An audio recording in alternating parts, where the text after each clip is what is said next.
मैं डिम्पल कटारिया आप सबका वेलकम करती हूँ अक्षय एकेडमी के यूट्यूब चैनल पर। फ्रेंड्स, आज हम बात करने वाले हैं न्यू एजुकेशन पॉलिसी के बारे में। आपको बहुत अच्छे से पता है कि कुछ दिनों पहले ही हमारी गवर्नमेंट ने एजुकेशन पॉलिसी में कुछ चेंजेस किए हैं। उनके रहते हमें क्या बेनिफिट्स मिलने वाला है या क्या क्या उनके जो बेसिक्स हैं, आज हम अपनी इस वीडियो में उनके बारे में डिस्कस करेंगे। नई शिक्षा नीति में जो भी चेंजेस हुए हैं, आइए हम मेन पॉइंट्स पर बात करते हैं। तो पहला हमारा जो पॉइंट है वो है स्कूलों में 10+2 खत्म। अब शुरू होगा 5+3+3+4 का फॉर्मेट। इसका मतलब ये हुआ कि पहले जब जो भी बच्चा स्कूल जाता था उसको क्या करना होता था, उसके लिए 1st to 5th का प्राइमरी सेक्शन होता था, फिर 6th to 8th वो मिडिल लेवल पे आता था, 9th 10th में वो सेकेंडरी लेवल कवर करता था एंड 11th एंड 12th में वो सीनियर सेकेंडरी लेवल कवर करता था। लेकिन अब आपके साथ ऐसा नहीं होने वाला है। अगर कोई भी बच्चा अब इस नीति के तहत स्कूल में एडमिशन लेता है तो उसको सबसे पहले 5 साल में प्री प्राइमरी स्कूल के 3 साल कवर करने होंगे और उन 3 साल के बाद उसका एडमिशन होगा फर्स्ट क्लास में। और जब वो फर्स्ट और सेकंड दोनों क्लास को पास कर लेगा तो इसका मतलब ये होगा कि वो फाउंडेशन स्टेज को कवर कर लेगा। और जब कोई भी बच्चा यहाँ पर फाउंडेशन स्टेज को कवर करेगा तो उसका एडमिशन होगा नेक्स्ट स्टेज पर, और जो नेक्स्ट स्टेज आपको मिलेगी वो 3 इयर्स की होगी।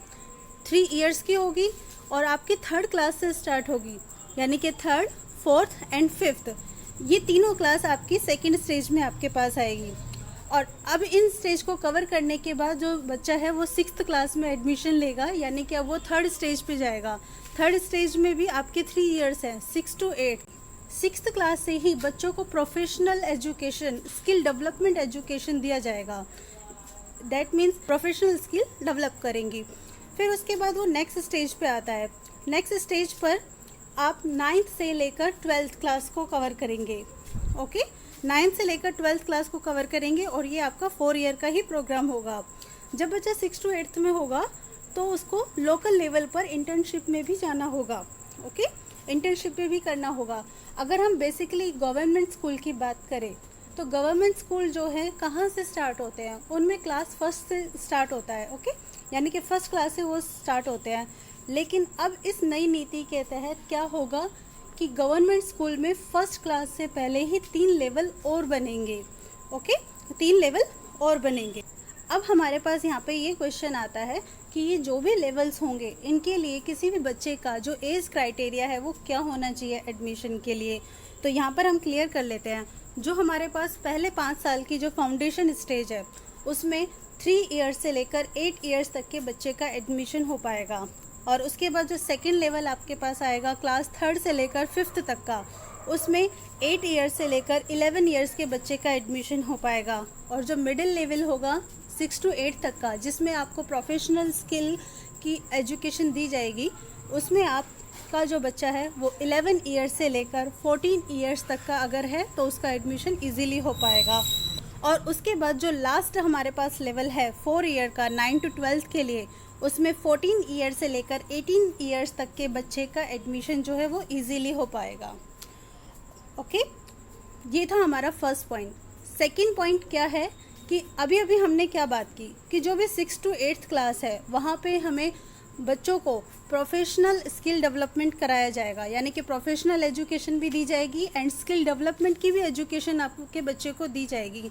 तो इसका मतलब ये हुआ कि आपका बच्चा फ्यूचर में जाकर अनएम्प्लॉयड तो रहने वाला नहीं है। ओके, अगर वो कोई जॉब नहीं ढूंढ पाएगा अपने लिए तो कम से कम एक बिजनेस तो खड़ा जरूर कर ही पाएगा। नेक्स्ट आपके इसमें जो चेंजेस हुए हैं, 3rd चेंजेस वो ये है कि 10th और जो 12th के जो बोर्ड के जो एग्ज़ाम्स हैं वो इजी होंगे। इजी कैसे होंगे?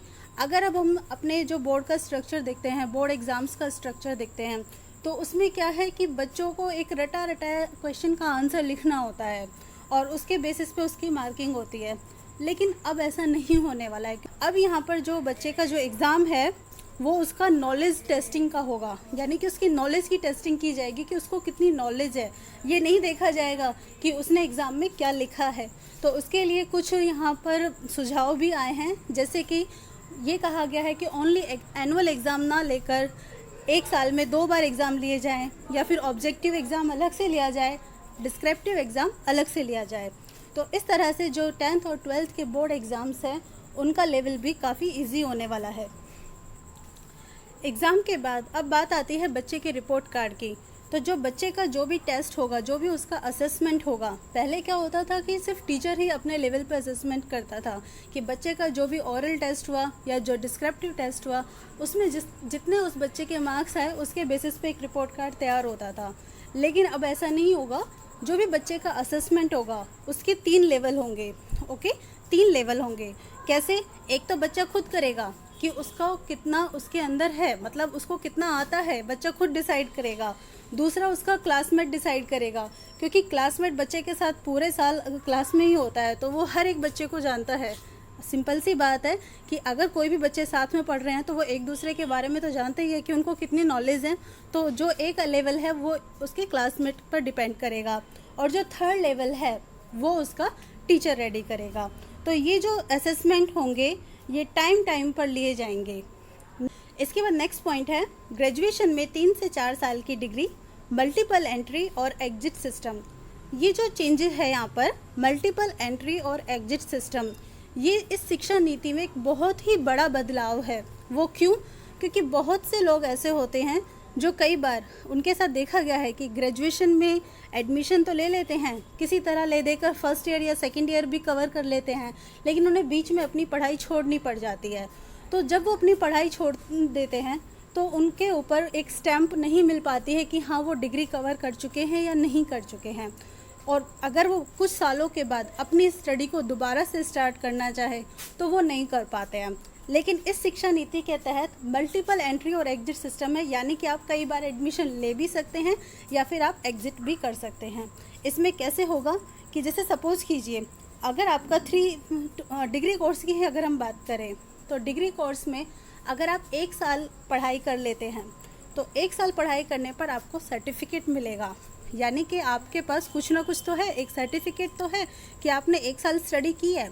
और अगर आप 2 साल स्टडी करते हैं तो उसके बाद आपको डिप्लोमा मिलेगा, और 3 से 4 साल तक अगर आप स्टडी करते हैं देन आपको डिग्री मिल पाएगी। अब ये 3 से 4 साल का भी क्या ट्विस्ट है, तो इसको भी क्लियर कर लेते हैं। 3 साल में डिग्री उन बच्चों के लिए मिलेगी जो फ्यूचर में रिसर्च में नहीं जाना चाहते हैं, यानी कि अगर उनका फ्यूचर में रिसर्च के फील्ड में जाने का अगर उनका कोई रोल नहीं है, उनका कोई मन नहीं है, तो वो 3 साल तक भी स्टडी कर सकते हैं। और अगर वो 3 साल तक स्टडी करेंगे तो उनको डिग्री मिल जाएगी। लेकिन अगर उन्हें फ्यूचर में रिसर्च प्रोग्राम में पार्टिसिपेट करना है तो उन्हें कम से कम 4 साल तो उन्हें स्टडी करनी ही पड़ेगी, क्योंकि जब वो 4 साल स्टडी कर लेंगे उसके बाद उन्हें डिग्री मिलेगी और वो रिसर्च में फील्ड में आगे जा सकते हैं। 4 साल के बाद उन्हें क्या करना होगा, उन्हें पोस्ट ग्रेजुएशन करना होगा। और उनका ये जो पोस्ट ग्रेजुएशन है, यानी कि अगर हम कहें MA, तो वो आपका 1 साल का ही होगा, और उस 1 साल के बाद वो डायरेक्ट PhD कर सकते हैं, डायरेक्ट PhD कर सकते हैं। इसका मतलब ये हुआ कि जो पोस्ट ग्रेजुएशन और PhD के बीच का जो स्टेप है, यानी कि MPhil, उसको भी इस नई शिक्षा नीति के अंतर्गत बिल्कुल ख़त्म कर दिया गया है। और इसके बाद सबसे बड़ा चेंज बीएड जो है वो 4 साल का होगा। ओके, बीएड 4 साल का होगा, लेकिन कब से, मतलब कब से ऐसा आप सोच सकें कि एग्ज़ाम में अगर आप कोई फॉर्म भरने वाले हैं तो आपको बीएड 4 साल को तो नहीं चाहिए। तो 2030 के बाद ऐसा नियम स्टार्ट हो जाएगा कि अगर उस समय कोई वैकेंसी निकलेगी, 2030 से अगर कोई वैकेंसी निकलेगी तो उस समय जो बीएड है वो कितना चाहिएगा, 4 साल का कम से कम चाहिएगा ही चाहिएगा। इसके बाद UGC, NCTE और AICTE ये एक रेगुलेटरी बॉडी बनेगी। एक रेगुलेटरी बॉडी बनेगी, इसका मतलब क्या होगा कि इनके एडमिशन के लिए अपने अपने नए नए रूल्स नहीं होंगे, अपने अपने नए एग्ज़ाम्स ये लोग कंडक्ट नहीं कराएंगे।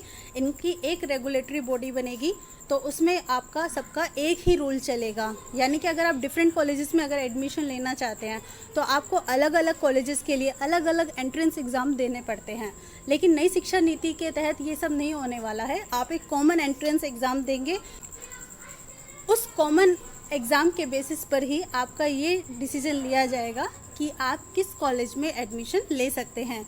और जो प्री प्राइमरी लेवल हमने बताया था कि जो क्लास 1 से पहले आपका बनेगा, तो उसके लिए जो नई शिक्षा नीति है उसके तहत एक नया सिलेबस रेडी किया जाएगा। और इस पॉलिसी में नेक्स्ट चेंज ये है कि ऑनलाइन एजुकेशन पर फोकस किया जाएगा। Online education that means computer, laptop और फ़ोन एक्सेट्रा या फिर डिफरेंट काइंड्स की ऐप को यूज़ करके टीचिंग और स्टडी को, लर्निंग को इंटरेस्टिंग बनाया जाएगा। मेरी वीडियो को देखने के लिए थैंक यू सो मच।